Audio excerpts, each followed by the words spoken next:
Donald Trump has now officially and dramatically lowered the number of refugees the United States is willing to bring in. In fact, he has lowered the number to 18,000 people beginning next year. Now, some might argue, all right, well, 18,000 sounds like a lot of people. What was the number before? When Obama was president back in 2016, he proposed a cap at 116,000 refugees. And at the time, I remember the United States getting criticism because the number was so low in comparison to other countries who had accepted Syrian refugees, for instance.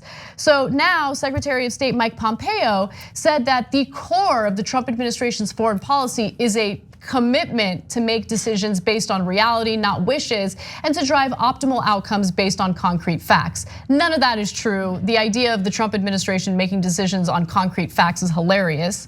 Now, under the new move by the Trump administration, only 5,000 people who wish to flee their home countries for fear of persecution due to their religion will be allowed admission into the United States as part of the refugee program. Fewer than 2,000 Central Americans will reportedly be allowed admission under the program going forward, as well as 4,000 Iraqis who aided the United States military during the Iraq War. I mean, there shouldn't be a cap on that. I know. I mean, all. But this is what Trump does. I mean, he abandoned our Kurdish allies in northern Syria. He's abandoned the Iraqis who helped our military with that disastrous war. And if you think that Trump is doing this because he hates migrants coming into the country, you'd be mistaken, because there's a specific type of migrant that Donald Trump loves very much. Back in 2017, he actually raised the cap for individuals who come in with H-2B visas. So in 2017, the Department of Homeland Security raised the cap on H-2B visas for foreign guest workers from 66,000 visas per year to 81,000. Just 3 days later, Trump Properties told the Department of Labor that they wanted approval to hire 76 guest workers using those visas. So there's usefulness for him on that, and there's also usefulness on certain countries that in general, again, this gets lowered. He's mad about refugees coming in. I just want to mention the Pompeo line about optimal outcomes. It's optimal outcomes based off of what they believe. This has been a theme so far. I think we've had a few stories now about their racist policies. So again, the optimal outcomes is that not any of these brown or people from S-hole countries coming in here. Remember that quote from 2018? Trump was talking about Haiti. He goes, why do we want people from Haiti here? Then they got Africa. Why do we want those people from all these S-hole countries here? We should have more people from places like Norway was the rest of that quote. Norway. So Norway. So the right kind of people to have are the white folks that he believes are the best kind of people, the ones who can contribute to society. He also tried to lower things when immigrants come in and need public assistance, even when they're working all these jobs. And there's different parameters and aspects of their life that require that. Doesn't matter. Let's find a way to lower their ability to be in this country. Well, first off, get to this country, be in this country, or then stay in this country. Right. We want to turn over this rotation from all of these brown and black people and anything else that I can't recognize because they're kind of gray, to just have all these pure white people here. It lines up to exactly what the policies entails. And it was the first thing he said when he was running. Pompeo's right. It's exactly what they promised from the beginning.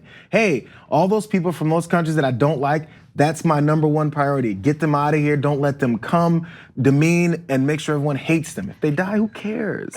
So look, but that's the thing, that's half the story. Because when it comes to offering refuge to people who desperately need it, yeah, Trump will give them the middle finger. And he'll signal to his base, like, this is what I promised and this is what I'm following through on.